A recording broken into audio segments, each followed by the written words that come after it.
રવિ પટેલ સુરતથી આપણી સાથે જોડાઈ ગયા છે। જી સર, સવાલ પૂછો આપનો।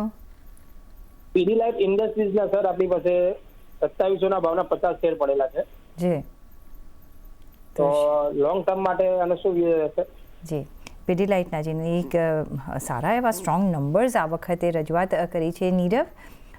પીડીલાઇટ ઇન્ડસ્ટ્રીઝ 2700 રૂપિયાના એમની પાસે કાઉન્ટર છે, નિયરલી 180 રૂપિયાનો એમને નફો થઈ રહ્યો છે। લોંગ ટર્મ હજી પણ હોલ્ડ કરી શકે છે, શું કરવું જોઈએ?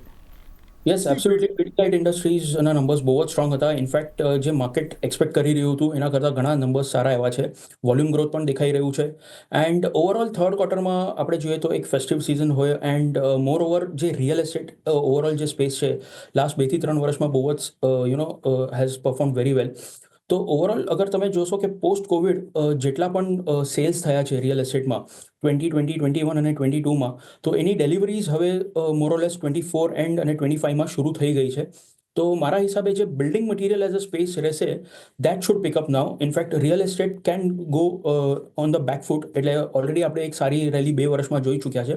બટ જેમ જેમ હવે ડિલિવરીઝ મળતી જશે તો લોકો will start spending inside the house. Okay, તો from that perspective Pidilite is one of the પાયનિયર્સ।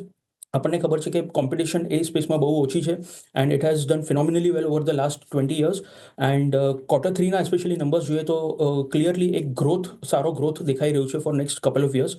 તો આ લેવલ પર પણ તમે બાય કરી શકો અને હર ઘટાડે તમે એને એડ કરી શકો છો।